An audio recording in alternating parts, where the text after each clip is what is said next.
Well, welcome back to the shed again, and we have a tale of shoddiness and crapulousness here today.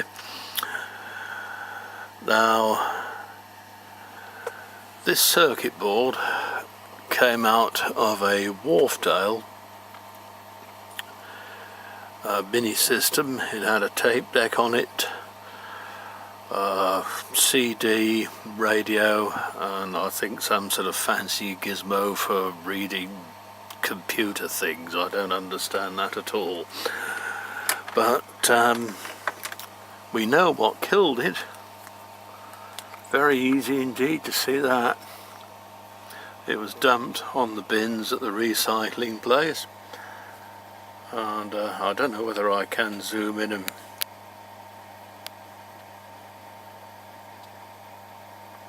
no, it doesn't want to focus properly, but this cap has a lovely little bulge on it.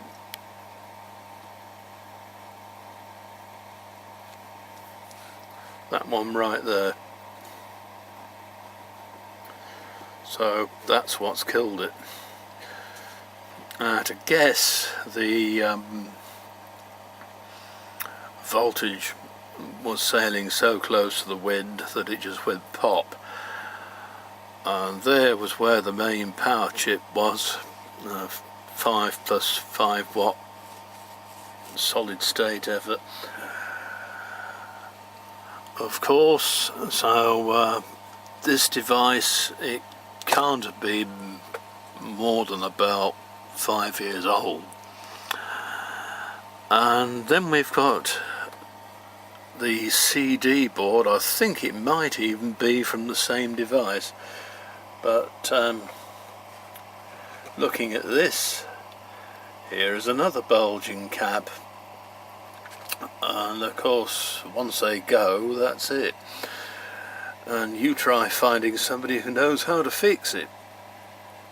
Obviously it was no use me trying to fix it, because it's already been binned, and nobody I know would really want such a device. Which leads me on to the third turd that we have here this evening. How very unpleasant. You see before you the tangle of bird's nest that is inside a TEAC crapophone.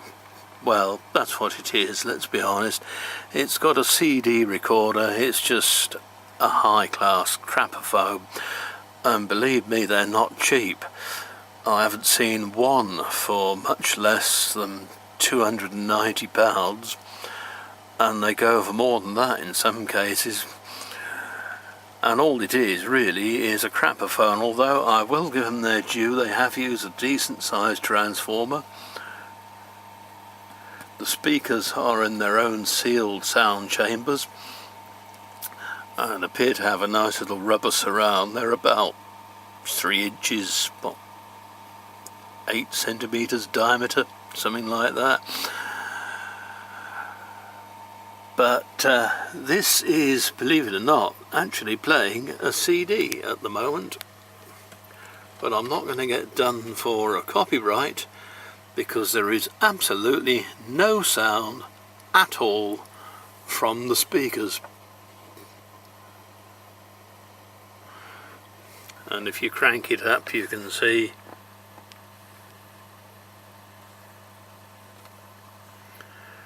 on the end there, maybe.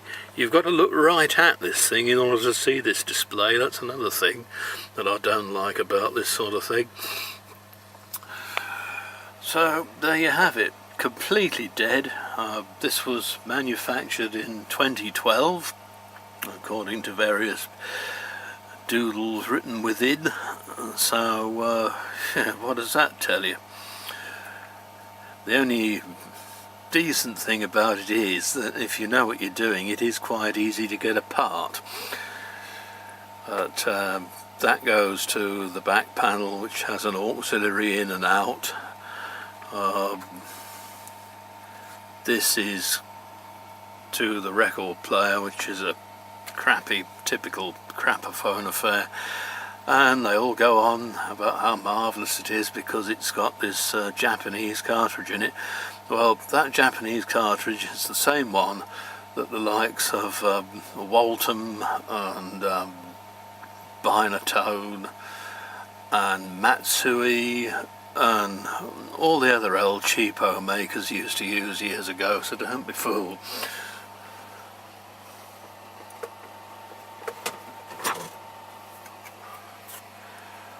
And there's the model number, TEAC model number LPR 500AB, the CD recorder system, TEAC Corporation, Tokyo, Japan.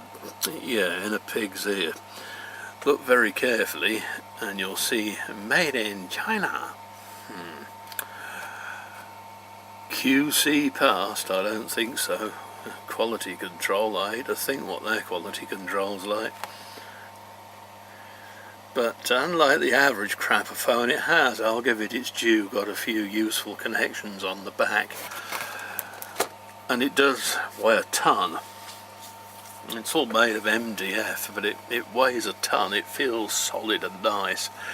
But if only they hadn't filled it up, as they always do, with rubbish electronics. The little chip used on these is a BA5417, that's your little stereo amplifier there. And believe me, unless this heatsink is present, they rapidly get very hot. So, the rating according to the data sheet for that, it was designed with a view to use in stereo radio cassette recorders, that sort of thing. Has it operating from 6 to 15 volts. Well, it's got quite a little bit more than that going through it in this application. It's showing about 19 volts. So, yeah, unless there's something wrong with the voltage regulator somewhere, which of course is entirely possible. Full of ribbon cable. You have to be very careful of this stuff, because if you bend it too much, one of the traces will go, and then that's the end of you. We've got a very rudimentary cassette mechanism, a pretty cheap and cheerful thing, sort of thing that they had in the last shoebox or cheap radio cassettes, that sort of thing. It has got a little sort of a preamplifier board on it though, and it will play, or so they claim, normal and special tapes. So I suppose that can't be too bad as they go. There's a little switch somewhere around here. Oh yeah, here we are. This too plugs in tape, normal high position. So I don't really know what to do with this. I suspect the Vilnius wagon may provide the answer, or a sledgehammer. But it just seems such a shame because, well, after all, it's not that old. And here it is, kaput. There you are. More Chinaplide engineering gone up the spout, because they will insist on sailing all the components so close to the bloody wind, or even over the wind. See you again soon.